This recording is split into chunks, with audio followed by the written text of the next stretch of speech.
Morning friends, कैसे हैं आप लोग। मैं हूं सनाउल्लाह खान, आपके अपने यूट्यूब चैनल पटंगी एकेडमी में हार्दिक स्वागत करता हूं। उम्मीद करता हूं आप सभी लोग अच्छे होंगे, अच्छे से आप वर्णमाला को रिकॉल कर रहे होंगे, अच्छी तरीके से आपने पूरी की पूरी मेरी वीडियोस देखी होंगी। मैं चाहता हूं मेरी वीडियोस को ज्यादा से ज्यादा आप शेयर करें, जिससे और भी स्टूडेंट इस वीडियो को वॉच कर सके। चलिए आ जाते हैं अपने टॉपिक पर, जो आज हमारा आखिरी टॉपिक है। उससे पहले आखिरी टॉपिक संयुक्त अक्षरों का उच्चारण पढ़ने से पहले हम एक बार रिकॉल कर लेते हैं, जैसे हम करते हैं रिवाइज। जो हमने अब तक पढ़ा है उसे एक बार देख लेते हैं। हमने वर्णमाला में अब तक क्या पढ़ा है, फिर से एक एक चीज रिकॉल कर लेते हैं। वर्णमाला में सबसे पहले हमने पढ़ा था वर्ण। वर्ण किसे कहते हैं? वर्ण आप लोगों को सबको पता है, आप सब जानते हैं वर्ण किसे कहते हैं। भाषा की सबसे लघुत्तम इकाई आयोग 1 नंबर में पूछता है। आयोग यही डेफिनेशन दे देता है, भाषा की सबसे लघुत्तम इकाई क्या होती है? वर्ण होती है। फिर आयोग प्रश्न पूछता है, भाषा की सबसे लघुत्तम सार्थक इकाई क्या होती है? क्या कहलाती है? वो शब्द कहलाती है। फिर आयोग आपसे प्रश्न पूछता है, वर्णों का क्रमबद्ध या वर्णों का व्यवस्थित समूह क्या कहलाता है? वर्णमाला कहलाता है। जी हाँ, बिल्कुल सही सोच रहे हैं आप लोग, यही बेसिक डेफिनेशन है। उसके बाद पूछता है, हिंदी वर्णमाला में वर्णों की संख्या कितनी है? 52 है। फिर आपसे आयोग सवाल पूछता है, हिंदी वर्णमाला में स्वरों की संख्या कितनी है? आप बताते हैं 11 है। फिर आपसे पूछता है, अयोग्य व कितने हैं? 2 हैं। फिर आपसे पूछता है, हिंदी वर्णमाला में व्यंजनों की संख्या कितनी है? 33 है।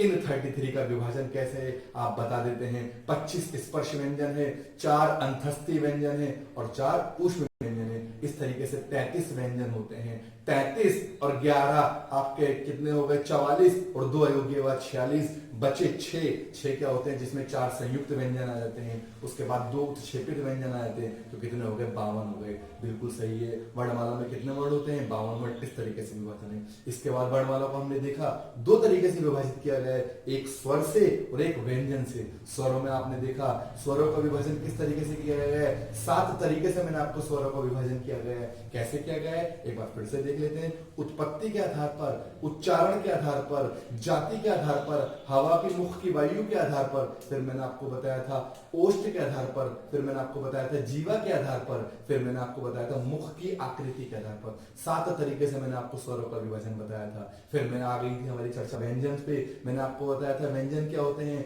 ऐसे वर्णों का उच्चारण, जिन वर्णों का उच्चारण करते समय स्वरों की सहायता ली जाती है, उन्हें क्या कहा जाता है? उन्हें व्यंजन कहा जाता है। ये मैंने आपको बताई थी। व्यंजनों का विभाजन बताया था। सबसे पहले मैंने व्यंजनों का उच्चारण स्थान बताया था।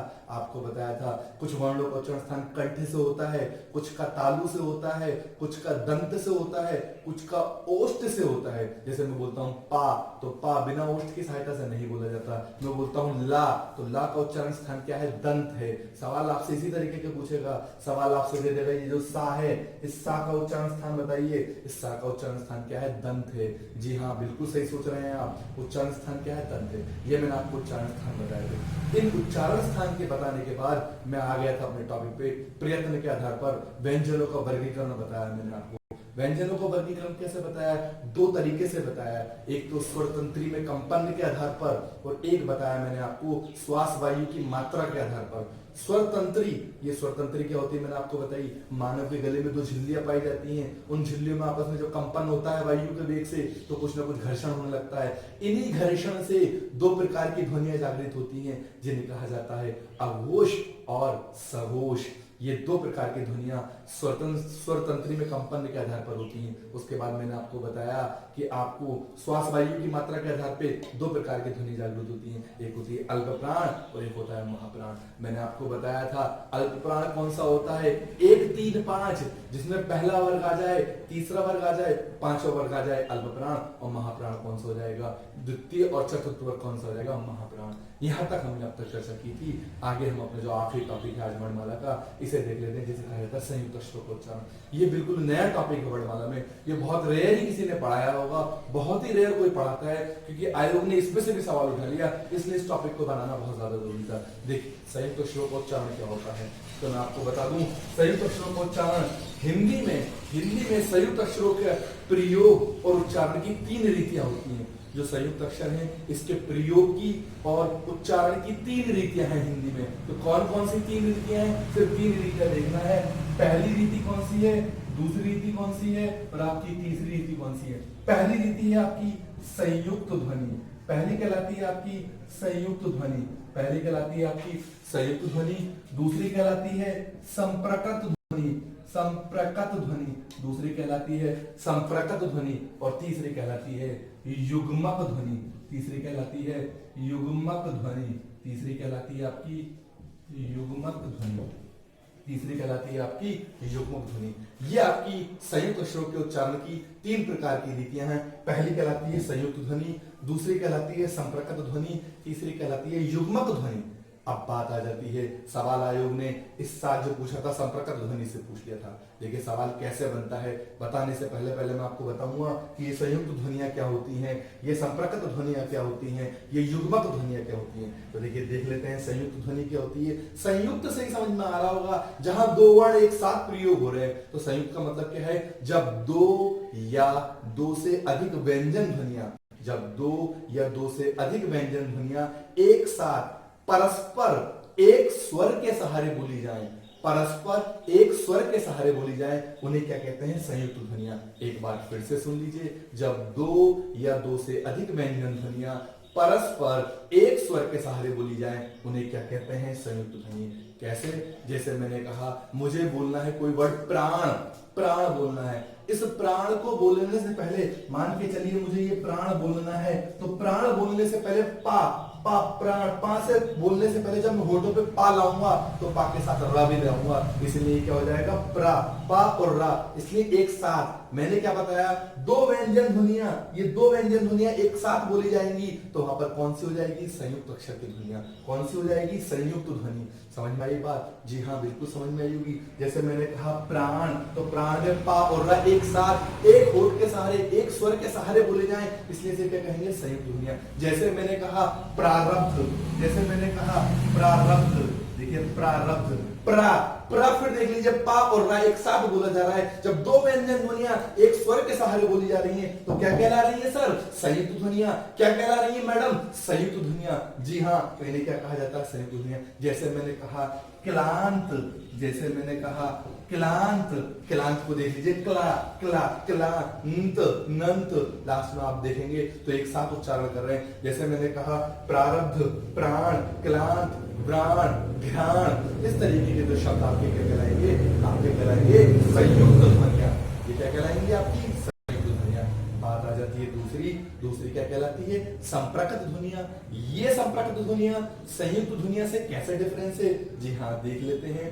जब एक व्यंजन ध्वनियां, इसकी परिभाषा सुनिए, जब एक व्यंजन ध्वनि दो व्यंजन ध्वनियों के बीच में आ जाए, या जब एक ध्वनि दो व्यंजन ध्वनियों के बीच में आ जाए, तो क्या कहलाएगी, संप्रकट ध्वनि। जब एक ध्वनि दो व्यंजन ध्वनियों के बीच में आ जाए, तो क्या कहलाएगी, संप्रकट ध्वनि। देख लीजिए कैसे करके, एग्जाम्पल के तौर पे मैंने आपको बताया संबल, मैंने आपको बताया संबल, मैंने आपको बताया संबल।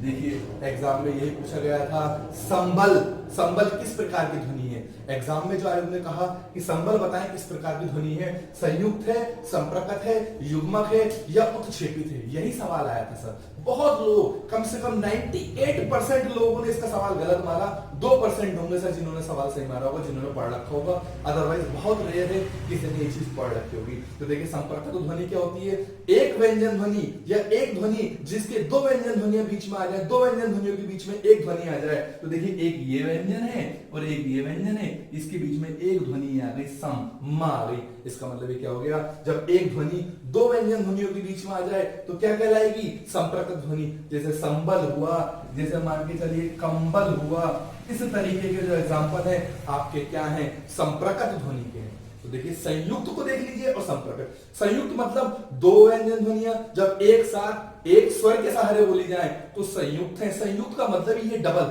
जब एक साथ सहारे बोली जाए। और संप्रकट क्या होगी,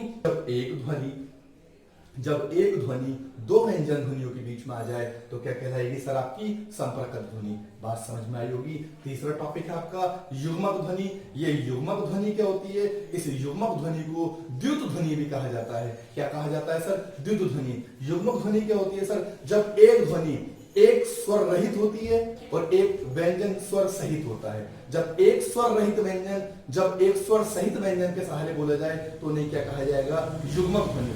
मैंने क्या कह दिया आपको थोड़ा समझ में भी नहीं आया होगा। एक बात देख लीजिए, उदाहरण। जब हम उदाहरण देखेंगे तो उदाहरण देखने के साथ ही साथ आपको परिभाषा समझ में आ रही होगी। जैसे युग्मक, मैंने कहा दिल्ली, मैंने कहा दिल्ली, दिल्ली, तो ये जो ला है, ये जो ला है कैसा है, आधा है, क्योंकि इस पे क्या लगा हुआ, हलंत। तो दिल्ली में जब मैंने कहा एक, कैसा है ये व्यंजन, ये व्यंजन तो है, ला मैंने कहा आधा, ये आधा ला हलंत तो है, लेकिन कैसा व्यंजन है, स्वर रहित, इसमें क्योंकि स्वर नहीं लगा हुआ। सर अगर मान के चलिए मैंने ला को हटा दिया तो अब इसमें क्या हो गया, ला, जब इसे तोड़ोगे आप तो क्या लिखोगे, ला हलंत के आ, इसका मतलब क्या है, स्वर है।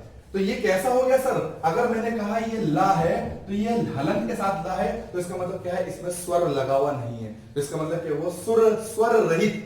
तो मैंने क्या कहा, एक स्वर रहित व्यंजन और एक स्वर सहित व्यंजन। मान के चलिए मैंने ये ला लिखा, ला, तो ये ला क्या हो गया, स्वर सहित हो गया, क्योंकि सर इसमें आ जो है, आ क्या है, स्वर है, और स्वर इसके साथ है। इसका मतलब क्या हुआ, जब एक स्वर रहित व्यंजन, देखिए एक स्वर रहित व्यंजन है और सर एक स्वर सहित व्यंजन, जब एक स्वर रहित व्यंजन एक स्वर सहित व्यंजन के सहारे आ जाए या बोला जाए तो उसे क्या कहते हैं, युग्मक। जैसे मैंने कहा दिल्ली, देखिए समान है, वो भी कैसा है, समान, अलग अलग नहीं है। देखिए ये भी सेम है, ये भी सेम है। परिभाषा क्या हो गई, जब समान स्वर रहित व्यंजन समान स्वर सहित व्यंजन के सहारे बोले जाए तो क्या कहलाएगी आपकी, युग्मक ध्वनि। क्या कहलाएगी, युग्मक ध्वनि। जैसे दिल्ली हुआ, जैसे आप मान के चलिए उत्फुल्ल हुआ, उत्फुल्ल हुआ, इसका मतलब ये भी क्या है आपका, ला ला, जहां पर सेम आ जाए द्वित। युग्मक को क्या कहा जाता है, युग्मक को द्वित ध्वनि भी कहा जाता है। क्या कहा जाता है, द्वित ध्वनि। क्या कहा जाता है इसे, द्वित ध्वनि भी कहा जाता है। क्या कहा जाता है इसे, द्वित ध्वनि। कैसी ध्वनि, द्वित, दो वर्ण, और इसे साथ में क्या कहा जाता है, इसे गुच्छ व्यंजन भी कहा जाता है। एक एग्जाम में और सवाल आ सकता है, कभी आपके सवाल आ जाए कि इसे क्या कहा जाता है, तीसरा नाम, इसे कहा जाता है गुच्छ व्यंजन। ये तीन प्रकार की हमारी ध्वनियां हैं। यहां पर आके हमारी वर्णमाला समाप्त हो जाती है। इससे पहले एक छोटा सा एक चीज और है, 2 मिनट की, जिसे मैं बता दूं आपको, उसे कहा जाता है बलाघात। ये बलाघात एक चीज और होती है वर्णमाला में, कभी कभी आपके एग्जाम में पूछ ली जाती है कि ये बलाघात क्या है। बलाघात, बलाघात वर्ण कौन से होते हैं, तो देखिए ऐसे वर्ण जिन पर, जिन अक्षरों का या जिन वर्णों को उच्चारण करने के लिए जिन अक्षरों पर हम विशेष बल देते हैं, क्या देते हैं, जिन अक्षरों को उच्चारण करते समय हम उन पर विशेष बल देते हैं, उन्हें क्या कहा जाता है, बलाघात कहा जाता है। एग्जाम्पल के तौर पर समझ लीजिए, जैसे मैंने कहा इंद्र, जैसे मैंने कहा इंद्र, तो इंद्र, देखिए ये क्या है, ना और दा क्या है, संयुक्त। आपने ना और दा एक साथ पढ़ेंगे, सब संयुक्त है।